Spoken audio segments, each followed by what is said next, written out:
So clearly we've suffered a devastating blow here in southwest St. Elizabeth, especially with the town of Black River.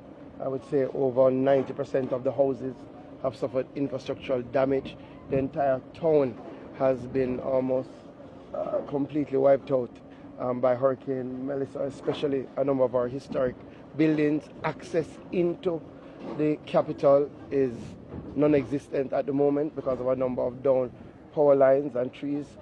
This is also the case in a number of our communities in and around Black River, communities like Treasure Beach, Big Woods, Mountainside, Barbary Hall, all the way over to Five Spen, Middle Quarters, Landswood. There's a lack of connectivity, lack of electricity, and significant infrastructure damage. So thankfully the PM and the team are on the ground to coordinate the relief and recovery efforts, and we know it will take some time, so I want to say to everybody, just rest assured that we will do our utmost to get to you as quickly as possible. Thank you, Minister. SSP. Thank you, Prime Minister. We have been here with the Mayor as part of the Parish Command team. Currently, sir, we have 4 reports of deaths. 2 bodies were found this morning floating in the Black River area, and the other 2 bodies in the Gallant Beach area. We are continuing to support the recovery efforts and to ensure the safety as best as possible, particularly ensuring that the major corridors are clear. And so the JCF is providing that support to the various stakeholders, the JPS, the utility persons, the telecommunications persons, to ensure their safety as they go through to ensure that this area is restored as soon as possible. Mr. Mayor. Well, at this current point, we were devastated, and one of the serious concerns that we are experiencing now, our relief supplies would have been totally wiped out.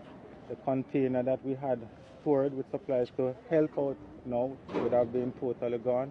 Our building structure, which would have been hosting a lot of supplies, totally wiped out. So at this point in time, we're appealing for some relief supplies to assist. We would have had up to 16 feet of water at our command center during the passage of Melissa. As a result, all our vehicles are immobile. So at this current time, it's unable for us to respond. JCF would have been facing the same challenges just as us at the command center.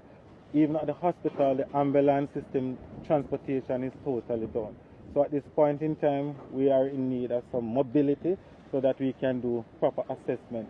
The next phase that we are going to be moving into is to activate our humanitarian committee so that we can do a proper assessment. But as you can appreciate, it will be very difficult considering the roadways that are impassable at this time. But nonetheless, we would have activated our system where we had contractors on standby, and I'm happy to report that so far 3 backhoes and trucks would have been here trying to assist with the clearing of some of these roads. JPS with CEO Grant would have reached out to me earlier this morning. The team is responding well. They would have reached out to find out where are the critical areas. So they are out deployed. We are focusing on the critical services. Just letting everybody know, all the critical agencies in Black River, they are totally destroyed. So we crave for patience. We are all one, and at this point in time, we are going to do our best to respond positively. But I say we crave for your patience and understanding at this point in time. I flew over the south coast of St. Elizabeth into Black River, and from Treasure Beach to this point, we could easily say that between 80 to 90% of roofs have been destroyed. A significant number of buildings were damaged. On the ground, the impact is even more palpable.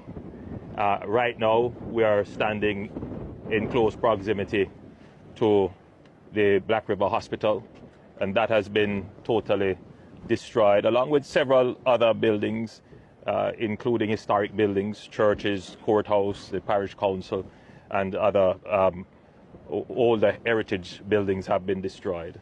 The electricity grid of Black River is totally wiped out. Telecommunications, we have seen one tower damaged. We are not certain if the other one is operable. So the entire infrastructure and everything needed for the convenience of modern living is destroyed here in Black River.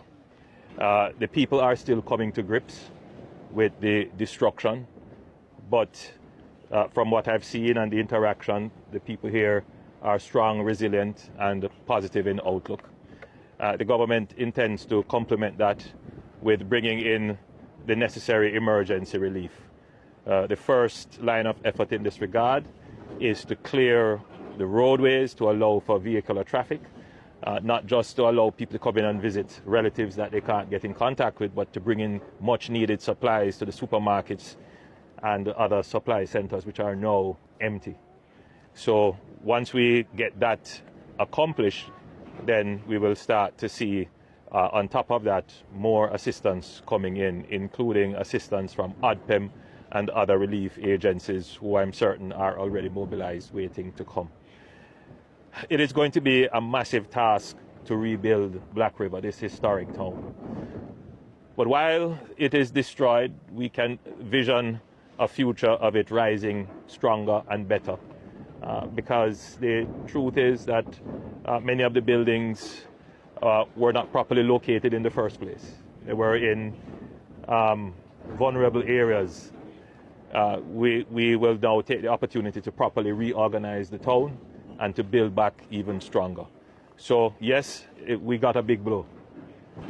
Black River is what you would describe as ground zero. It took the brunt of it, and the corridor through the south of St. Elizabeth, through Black River, going across the island, going into St. James, that corridor was totally damaged.